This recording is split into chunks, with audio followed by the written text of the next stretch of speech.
Hello विद्यार्थी मित्रों, ધોરણ 10 વિષય ગણિત પ્રકરણ 5 સમાંતર શ્રેણી। આ પ્રકરણમાં આપણે સ્વાધ્યાય 5.2 ના દાખલાઓ સમજી રહ્યા હતા। આગળ આપણે સમજીએ છીએ। આપણે પહેલો અને બીજો દાખલો સમજી ગયા હતા। હવે આપણે એક્ઝામ્પલ નંબર 3 એને સમજીએ છીએ। સ્વાધ્યાય 5.2 એક્ઝામ્પલ 3।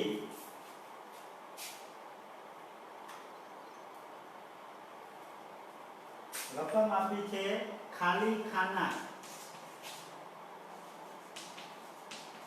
માં પદ શોધો। આવી રીતે આપ્યું છે। ખાલી ખાનું જે હોય અહીંયા પદ શોધવાનું છે।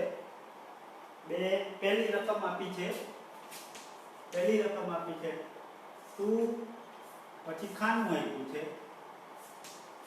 અને પછી 26। આ રીતે રકમ આપી છે પહેલી રકમ। હવે આની અંદર પણ તમારે કરવાનું છે કામ એ જ। સમાંતર શ્રેણી જે આપી હોય આ સમાંતર શ્રેણીના પદો જ આપ્યા છે। આ જે પદો આપ્યા છે એના આધારે તમારે જે ખાનું ખાલી હોય એ પદ શોધવાનું છે। આ રકમ આપી છે એમાં જુઓ, આ પ્રથમ પદ છે, આ બીજું પદ છે, આ ત્રીજું પદ છે। તો બીજું પદ છે એ ખાલી છે, એટલે કે આપણે બીજું પદ શોધવાનું છે। હવે બીજું પદ કેવી રીતે મેળવાય, બરાબર, એને આપણે સમજીએ। તમને જે પદ આપ્યા છે ને એનો જ ઉપયોગ કરવાનો છે, બીજા કશાનો ઉપયોગ કરવાનો નથી। કે તમને પહેલું પદ આપ્યું છે અને ત્રીજું પદ આપ્યું છે, તો પહેલા અને ત્રીજા પદની મદદથી તમારે બીજું પદ શોધવાનું છે। તો ગણતરી કેવી રીતે કરશું જુઓ। તો સમાંતર શ્રેણી માટે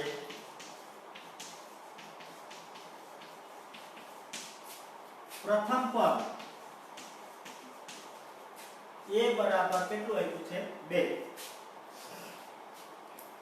a બરાબર 2 આપ્યું છે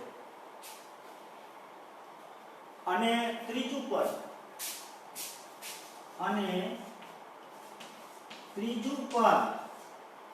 તો ત્રીજું પદ કોને કહેવાય, તો કે a + 2d। આને ત્રીજું પદ કહેવાય। આપણે અગાઉ સમજી ગયા છીએ, પ્રથમ પદને a કહીએ, બીજા પદને a + b કહીએ છીએ, ત્રીજા પદને a + 2d કહીએ છીએ, ચોથા પદને a + 3d કહીએ છીએ। આ પ્રથમ પદ, આ બીજું પદ, આ ત્રીજું પદ, તો a + 2d બરાબર કેટલું આપ્યું છે 26। હવે આ જે બધા દાખલાઓ છે ને એમાં દ્વિચલ સુરેખ સમીકરણો બનશે। દ્વિચલના સુરેખ સમીકરણ બનશે। અહીંયા તમે જુઓ તો પહેલું જે છે એ એક ચલનું સુરેખ સમીકરણ છે અને આ જે છે એ દ્વિચલનું સુરેખ સમીકરણ છે। તો પરિણામ 2 માં આ 1 ની કિંમત મૂકવાની એટલે d મળી જાય। આપણે d જોઈએ છે બીજું પદ શોધવા માટે। પ્રથમ પદ ઉપરથી બીજું પદ શોધવા માટે આપણે d જોઈએ છે, તો d આપણે આ રીતે મેળવીશું, બરાબર। અન્ય દાખલા હશે તો અહીંયા દ્વિચલના સુરેખ સમીકરણો બનશે અને એનો ઉકેલ તમે 9મા ધોરણમાં મેળવતા શીખી ગયા છો એવા પ્રકારના। તો અહીંયા પરિણામ 2 માં a બરાબર 2 લેતા આવું લઈશું, બરાબર, a બરાબર 2 લેશું। So a plus 2d is equal to 26 and therefore 2 plus 2d is equal to 26. Therefore 2d is equal to 26 minus 2. બરાબર બે આ બાજુ આવી ગયા તો 2d is equal to 24 and therefore d is equal to 24 by 2 is equal to 12. આપણને d મળી જાય એટલે ગમે એટલાનું પદ શોધવાનું હોય એ મળી શકે બરાબર d મળી જાય એટલે આપણે મેળવી શકીએ તો હવે આપણે કેટલાનું પદ શોધવાનું છે d શોધી લીધા પછી બીજું તો બીજું પદ કેવી રીતે મળશે જુઓ તો બીજું પદ આ રીતે મળશે જુઓ હવે બીજું પદ બરાબર a plus d a એટલે કેટલા છે 2 plus d એટલે 12 બરાબર 14 આ થશે a2 બીજું પદ એટલે તેથી a2 બરાબર 14 તો ખાલી ખાનું જે છે એમાં કેટલા આવે 14 આવે ખાલી ખાનામાં 14 આવે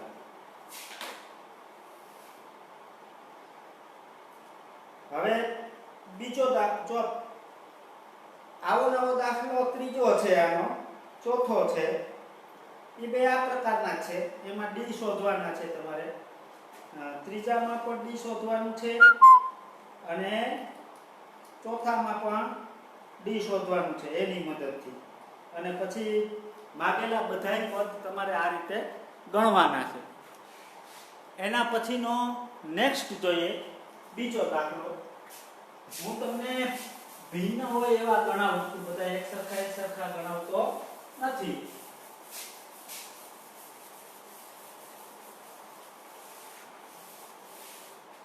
બીજો દાખલો છે ખાલી જગ્યા 13 ખાલી જગ્યા 3 અહીંયા ખાનું આપ્યું છે પછી 13 આપ્યા છે પછી ખાનું આપ્યું છે અને પછી 3 આપ્યા આ રીતે આપ્યું છે બરાબર તો હવે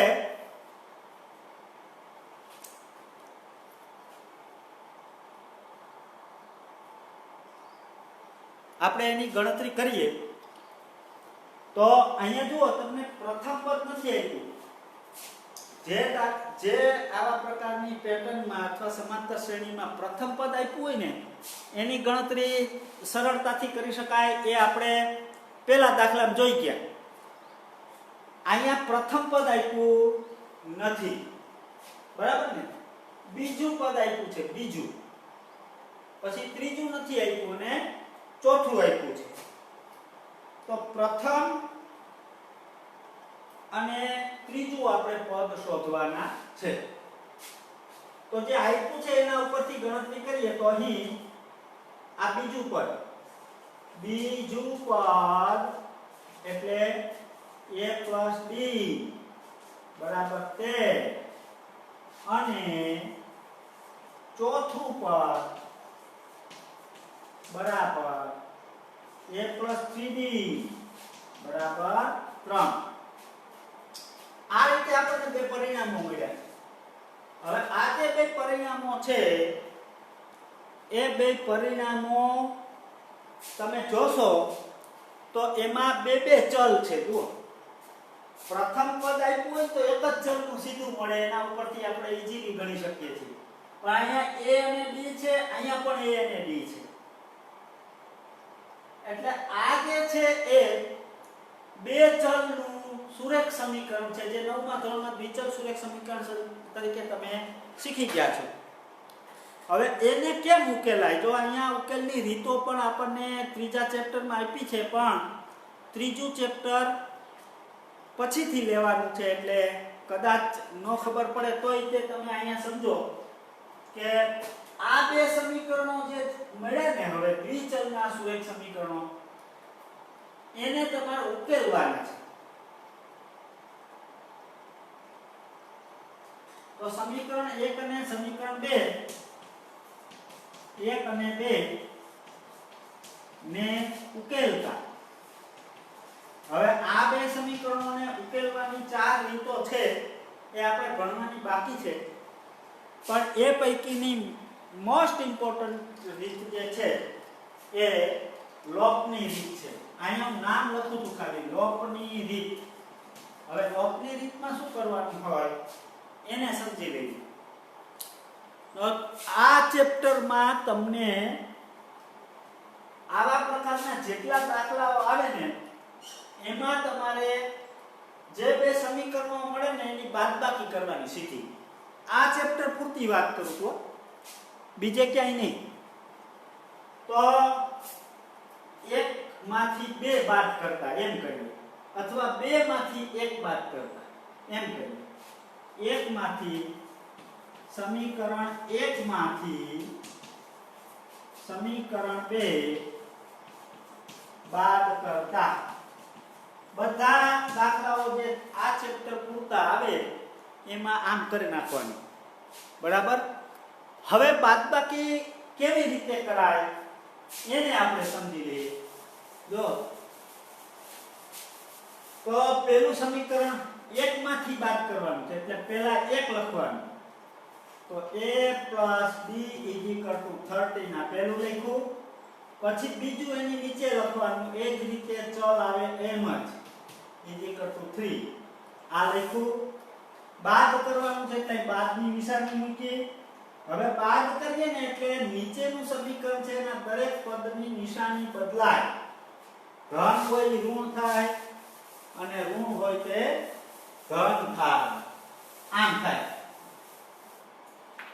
હાલો હવે આ નિશાની બદલી નાખ્યા પછી બાદબાકી આમ કરવાની છે a - a એટલે 11 બરાબર d - 3d એટલે -2d વધ્યા હે ને આમ d - 3d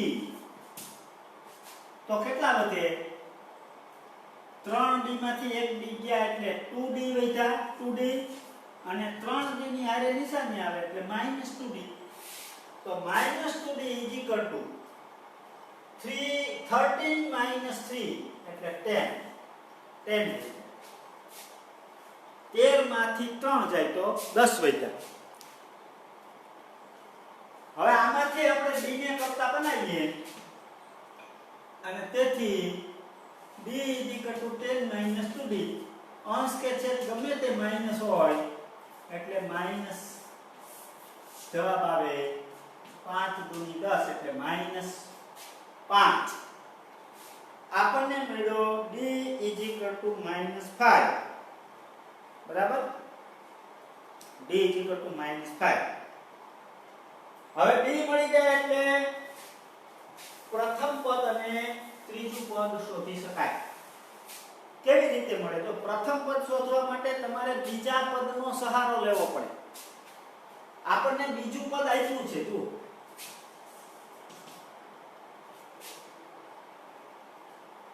ક્યાં આપ્યું છે બીજું પદ તો કે પરિણામ 1 માં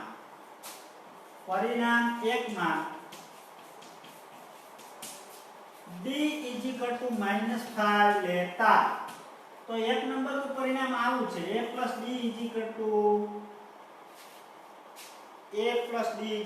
13 આમ છે અહીંયા d = -5 મૂકી દો એટલે therefore a - 5 = 13 and therefore a = 13 + 5 and therefore a = 18 જો આ ખાલી જગ્યાનો પહેલો જવાબ આવી ગયો ખાલી જગ્યા જે મૂકી છે એનો પ્રથમ જવાબ આવી ગયો તો પ્રથમ પદ આમ શોધવું પડે જો પ્રથમ પદ ન આપ્યું હોય તો અન્ય પદોની મદદથી પહેલા d શોધો અને પછી d ઉપરથી a શોધો એ જે મળે એ પ્રથમ પદ આવી ગયું હવે પ્રથમ પદ અને d આ બે છે એટલે ગમે એટલાનું પદ શોધવાનું હોય તે શોધી શકાય હવે આપણે મેળવવાનું છે ત્રીજું પદ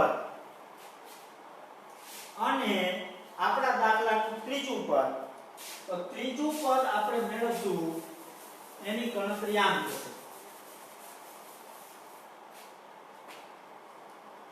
ત્રીજું પદ બરાબર a + 2d.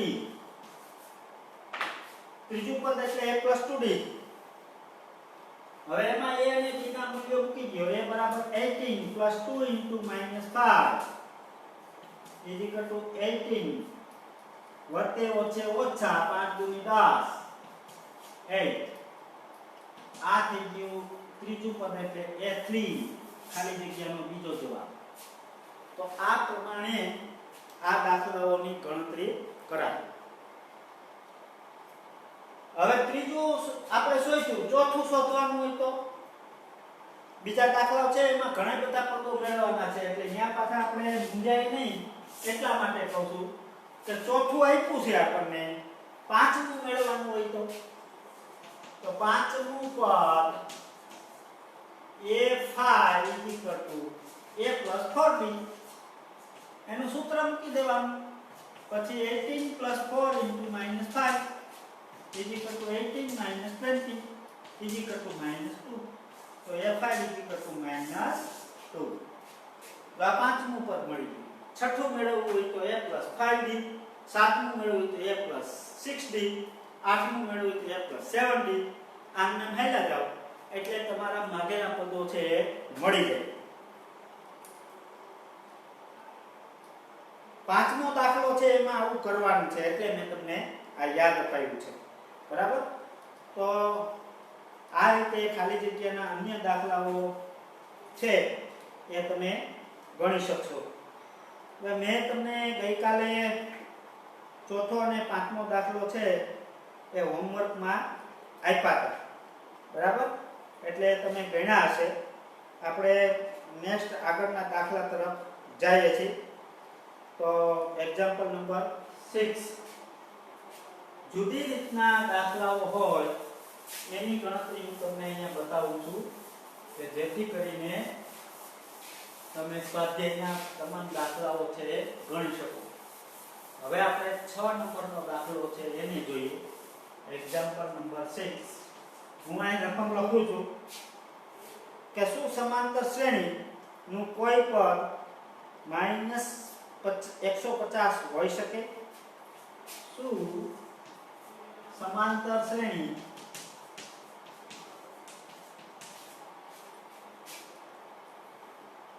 અગિયાર, 8, 5, 2 નું કોઈ પદ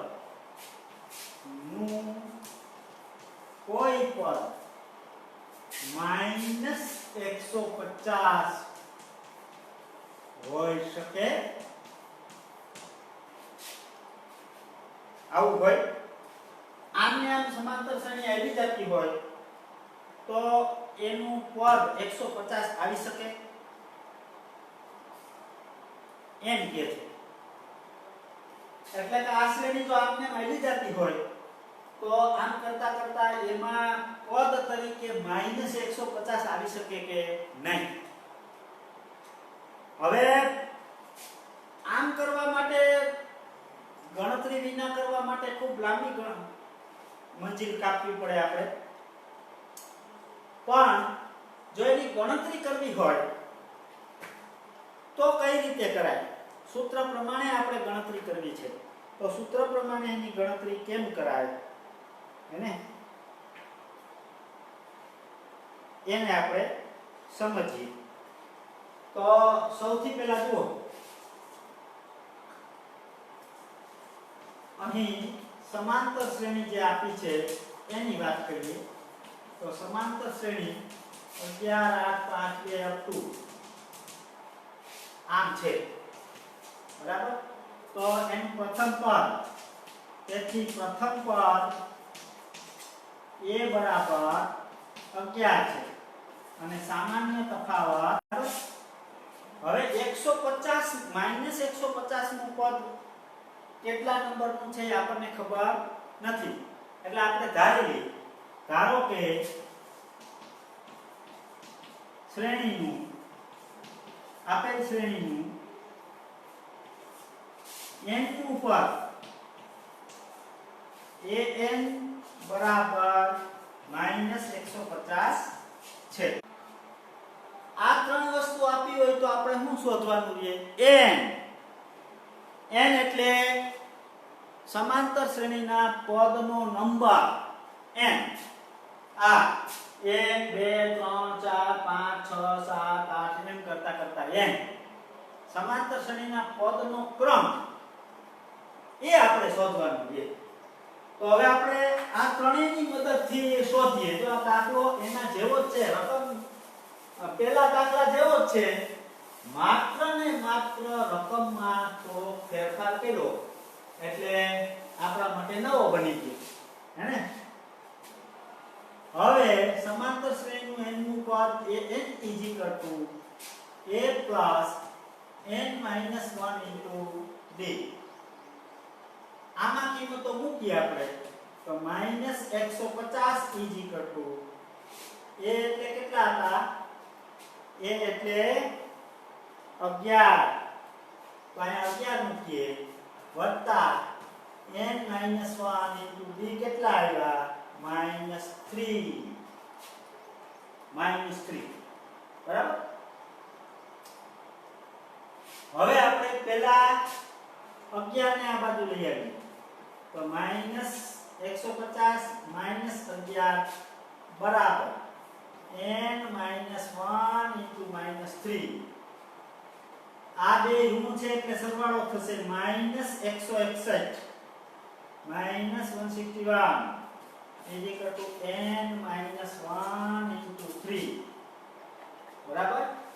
અહીં સુધી પહોંચી ગયા. કદાચ આપણને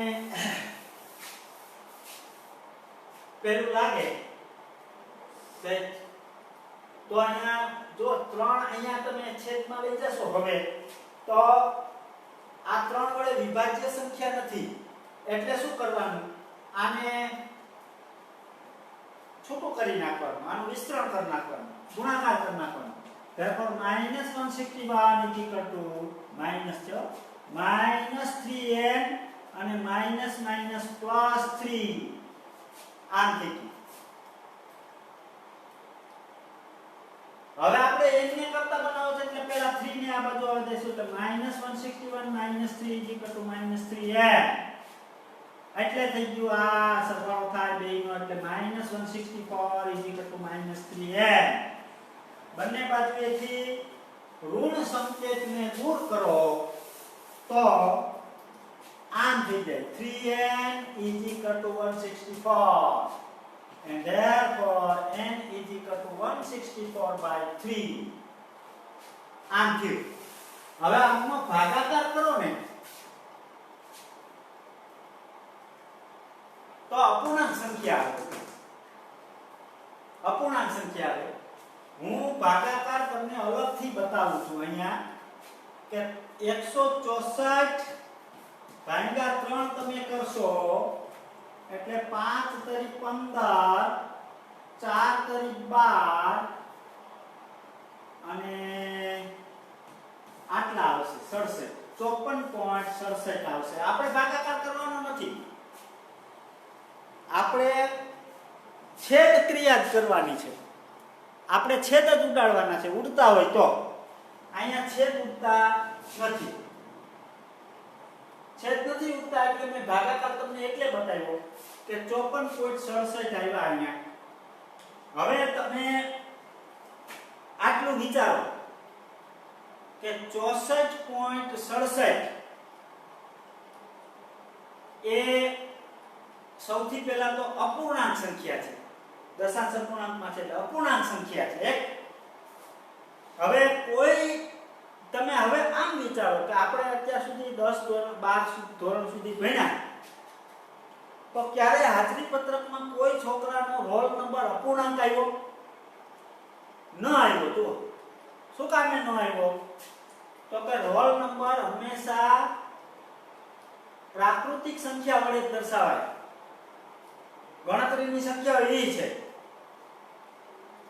એટલે રોલ નંબર હંમેશા પ્રાકૃતિક સંખ્યા વડે દર્શાવાય. એટલે રોલ નંબરની શરૂઆત 1 થી થાય, પ્રાકૃતિક સંખ્યાની શરૂઆત 1 થી થાય, રોલ નંબરની શરૂઆત 1 થી થાય. 1 2 3 4 5 up to 99 જે હોય તે. ત્યાં રોલ નંબર કોઈ છોકરાનો અપૂર્ણાંક આવે નહીં, પરીક્ષાનો બેઠક નંબર અપૂર્ણાંક આવે નહીં. એમ અહીંયા સમાંતર શ્રેણી માટે પણ પદની સંખ્યા છે ને એ હંમેશા પ્રાકૃતિક સંખ્યા વડે દર્શાવાય. ધન પૂર્ણાંક સંખ્યા વડે જ દર્શાવાય. ધન પૂર્ણાંક સંખ્યા વડે દર્શાવાય. બરાબર?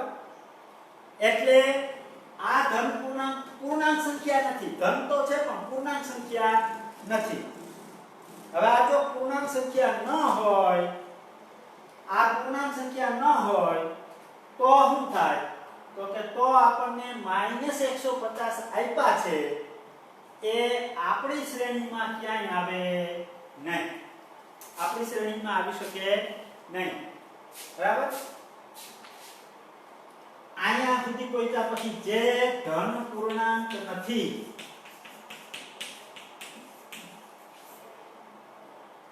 તેથી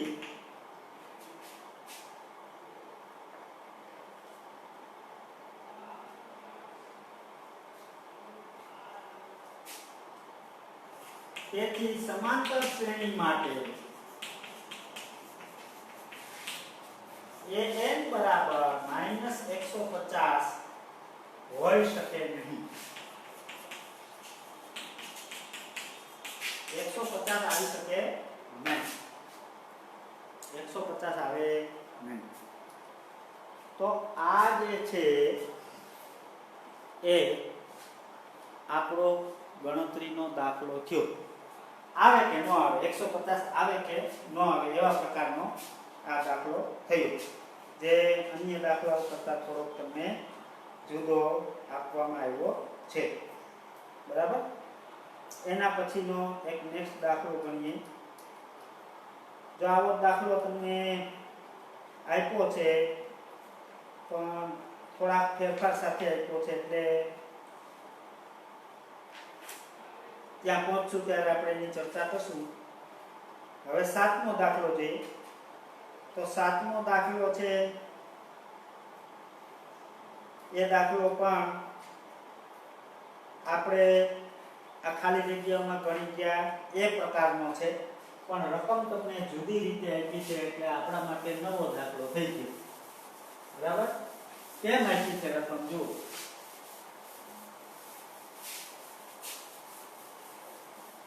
સાતમો દાખલો આપણને રકમ આ રીતે આપી છે. જુઓ, એક સમાંતર શ્રેણીનું 11મું પદ 38 અને 16મું પદ 73 છે.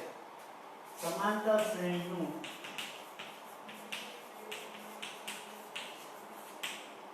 11મું પદ 38 અને 16મું પદ 73 છે.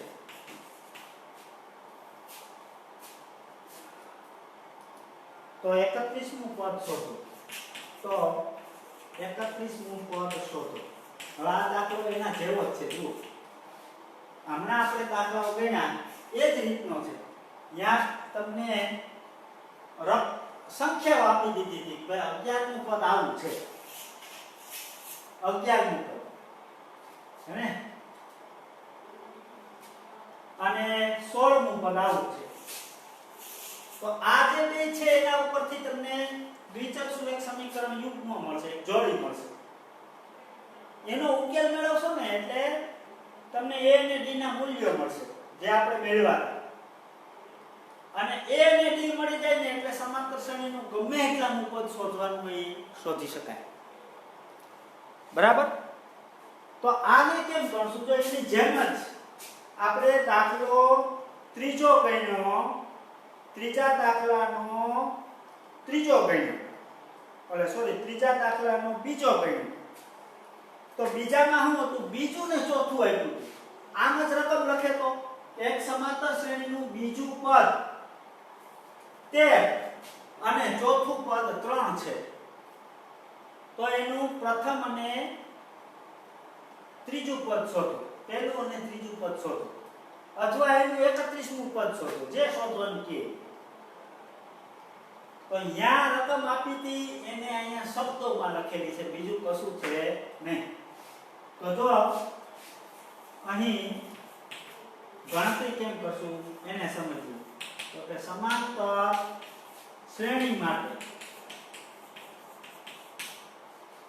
11મું પદ, 11મું પદ એટલે A11. તો A11 નું સૂત્ર શું થાય?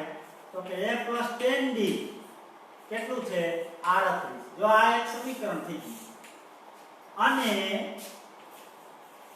16મું પદ A16 બરાબર A + 15D = 73. આ બીજું સમીકરણ થઈ ગયું. તો સમીકરણ 1 માંથી 2 બાદ કરતા અથવા 2 માંથી 1 બાદ કરતા જે કરવું છે. સમીકરણ 2 માંથી 1 બાદ કરતા જો લોપની રીતે ઉકેલ બતાવું છું. આગળના દાખલામાં 1 માંથી બીજું બાદ કર્યું હતું, અહીંયા બીજામાંથી પેલું બાદ કરું છું. તો 2 માંથી બાદ કરું છું એટલે 2 નંબરી પહેલા લખી લેવાનું. મારો 2 નંબરી લખાઈ ગયું, પછી 1 નંબરી લખવાનું. લખ્યું. બાદ કરવું એટલે અહીં બાદની નિશાની મૂકીએ. બાદ કરીએ એટલે નીચેના સમીકરણના દરેક પદની નિશાની બદલાઈ જાય. એ નવી નિશાની મૂકી દીધી. હવે બાદબાકી આમ કરવાની. A - A એટલે ઉડી ગયા. 15D - 10D, 15D - 10D. તો 15 માંથી 10 ગયા, બાદ થયા એટલે 5D. મોટી સંખ્યા છે, ધન છે એટલે ધન = 73 - 38. અને 73 - 38. તો એ બાદબાકી થશે 35. તો આ રીતે બાદબાકી કરી એટલે આપણને એક ચલનું સમીકરણ મળી ગયું. એક ચલનું. હવે એક ચલનું સમીકરણ મળી ગયું એને ઉકેલીએ. therefore D = 35/5 = 7. જો D = 7 મળી ગયું. હવે D = 7 અહીં મૂકી દો એટલે એ મળી જશે.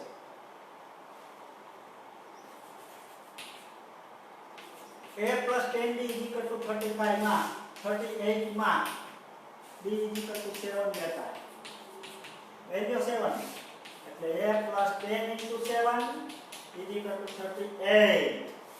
હવે આની જરૂર નથી, આપણે કાઢી નાખીએ. બરાબર? તો A + 70 = 38. therefore A = 38 - 70. therefore A = 38 જાય તો 40 × 70 - 32 તો A મળી. હવે A ને D મળી જાય એટલે કોઈ પણ પદ તમે શોધી શકો. બરાબર? કોઈ પણ પદ શોધી શકો. આપણને 31મું પદ શોધવાનું કીધું છે તો આપણે 31મું પદ મેળવી શકીએ. એનાથી વિશેષ આગળ કોઈ પદ મેળવવાનું કીધું હોય તો એ પણ મળી શકે. હે ને? તો હવે 31મું પદ એટલે A31 બરાબર સૂત્ર શું થશે? તો કે A + 30D. A ઓછો D. જેટલામાં નંબરનું પદ હોય એના કરતા D એક ઓછો હોય. આટલું યાદ રાખો એટલે બધાય સૂત્રો આ મળી જાય અને બધા ક્રમના પદ છે તમે મેળવી શકો. હવે A બરાબર જેટલા આવ્યા એટલા મૂકી દો +30 અને D બરાબર જેટલા આવ્યા એટલા મૂકી દો.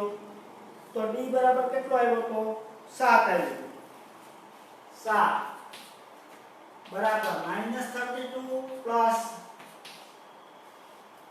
210 210 અને 210 માંથી -32 જાય એટલે 178 તો A31 બરાબર 178 મળે.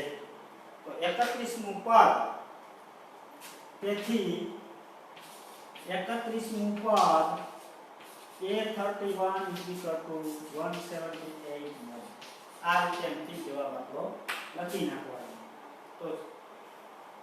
તો આ પ્રમાણે આ છે એ ત્રીજા દાખલાના જેવા જ છે, પણ થોડાક રકમમાં ફેરફાર સાથે અહીંયા તમને આપ્યું છે.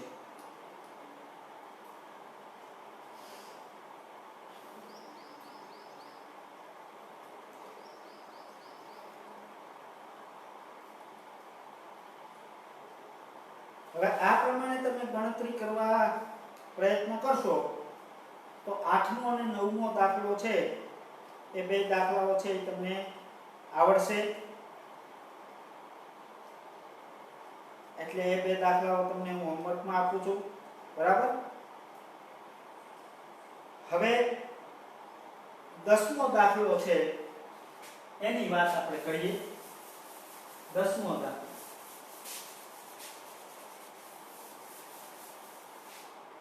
example number 10. 10મો દાખલો.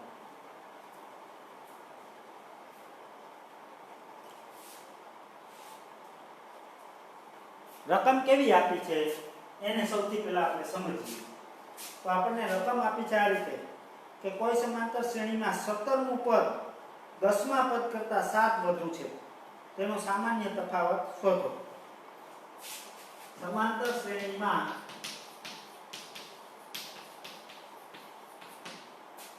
17મું પદ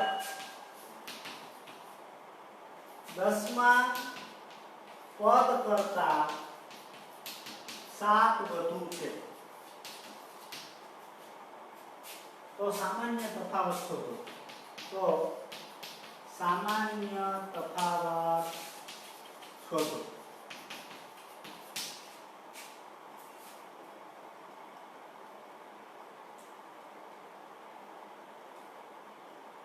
હવે આ જે દાખલો છે એ એકદમ ઈઝીલી ગણી શકાય. જો 17મું પદ કેટલું થાય હે ને, અહીં 17મું પદ a 17 is equal to a plus 16b અને 10મું પદ a 10 is equal to a plus 9b હે ને.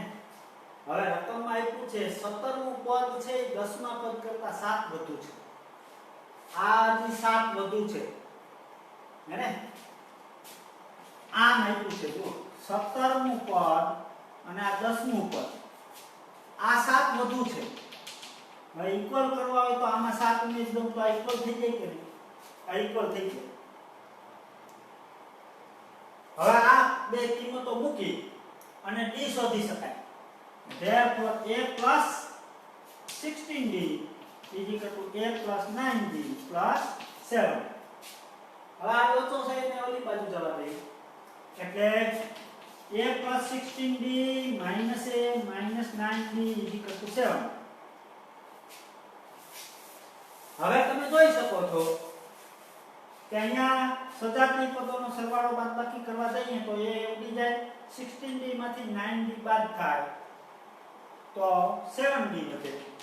Therefore 7d is equal to 7 and therefore b is equal to 7 upon 7 and therefore d is equal to 1. b બરાબર 1 તો આ રીતે 10મો દાખલો કરાય, બરાબર. થોડાક જુદી જુદી રીત પ્રમાણેના દાખલાઓ છે. આમ ચેપ્ટર હેલું છે પણ દાખલાઓનો પ્રકાર કેટલા બધા આપ્યા છે, એટલે દરેક પ્રકારે તમે દાખલાઓ ગણવા જાશો તો રકમમાં થોડી થોડી ભિન્નતા હશે. એ ભિન્નતાને આપણે સમજવાની છે અને ગણતા જવાની છે. મેં બે હોમવર્કમાં દાખલાઓ આપ્યા છે, એનો અભ્યાસ કરી અને એ બરાબર ગણજો. અહીંયા આપણો પીરિયડ પૂરો કરીએ છીએ. આપ સૌનો આભાર.